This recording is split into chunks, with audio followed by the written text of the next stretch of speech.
that was actually terrifying. But the interesting part about it was I had like delayed PTSD, which I sort of did with this as well. So our first Ironman was Ironman Florida in Panama City. And we had trained and trained for every conceivable problem, right? So sometimes our training is more focused on what can go wrong than just the actual physical training of it. And one thing we did obviously train for was capsizing. And the ocean was very angry that day. And the race directors were actually contemplating if the race should go off, or the many times if the ocean is too dangerous, they do cut the swim in an Ironman. But the decision was made a few minutes before to hold the swim. We looked at each other, we talked about it.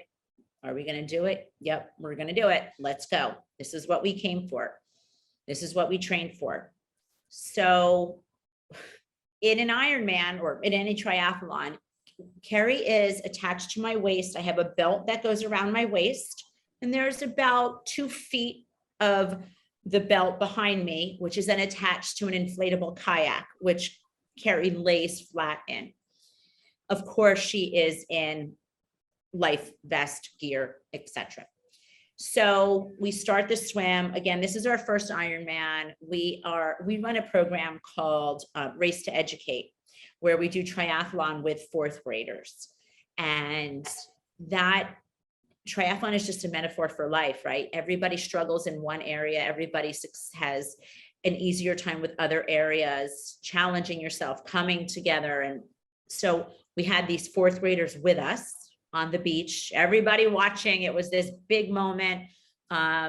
We were on the cusp of being the first female duo team to ever complete this. So we go.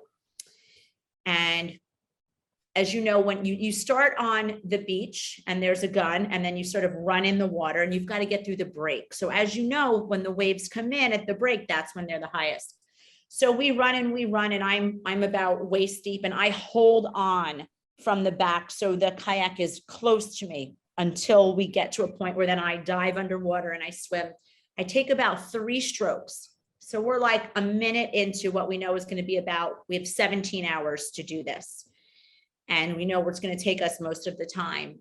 We're about a minute in, and I take a few strokes and a huge wave comes, and I'm able to dive under it, but it comes up and it lifts the kayak all the way up above my head, catapults Carrie out of the kayak, catapults the kayak over my head. She goes, we're in the Atlantic Ocean. She goes like 100 feet in the air, lands face down like a tortoise with her life jacket, a bubble around. I take 1 stroke and I look up to see where she is, what's happening.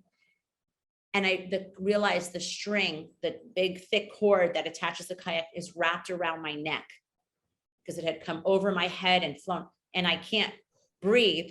So I have to go underwater and unwrap it twice, come back up for air, and I can see ahead of me that Carrie is still face down. You know, it felt like a lifetime. It was probably 15 seconds, 10 seconds, but it was a lifetime. The lifeguards were there. We had our own lifeguard following us on a paddleboard for safety reasons. My husband was a lifeguard growing up on the beach, and he was on the beach and he ran in. Jennifer Sennett, who was a teacher, the head of the PE department at Miami Country Day School, those were the 4th graders that were there with us. My husband, Jen Sennett, and the lifeguard had already run into the water, swam to Carrie, flipped her over. And everybody's screaming and hysterical. Are you okay? Are you okay? Are you okay?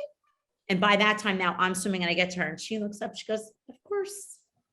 I'm like, well, what's all the fuss? You know? And that's Carrie in a nutshell. So they sort of get behind me, and they're emptying the kayak of all the water. And we're treading water now in the middle of the Atlantic Ocean, in the middle of an Ironman. And the other swimmers are now, they gave us like a 5-minute head start so we could be away from everybody. And actually swimming is our strength. We're very fast in the water. So we anticipated people never even coming near us. And I look at her and we have this minute as we're treading water while they're cleaning out the kayak. And I'm like, are we good? Are we okay?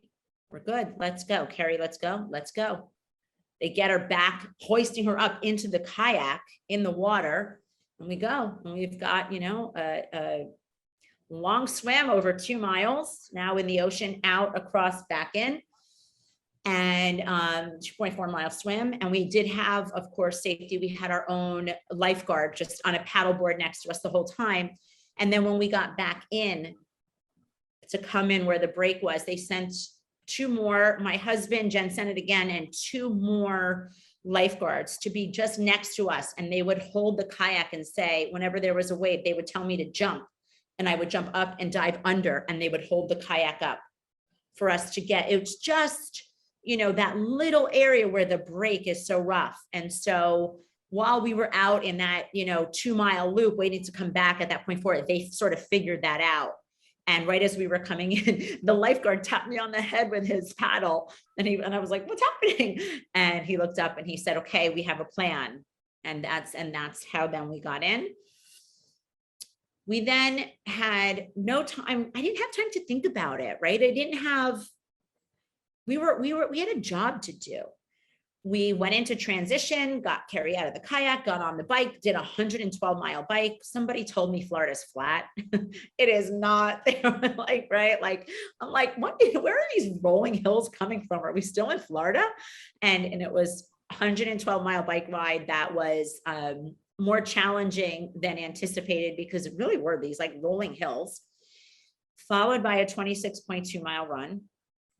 And we crossed the finish line, and we had the best time on the run because the run was looped. So we saw people, and so we were very focused, but still celebrating at the same time, and knew that we were gonna be, about an hour ahead of the cutoff. So not any more stress. And we crossed the finish line and we're celebrating and everything. And then literally it started to rain on my parade. Like the clouds opened and it started to pour.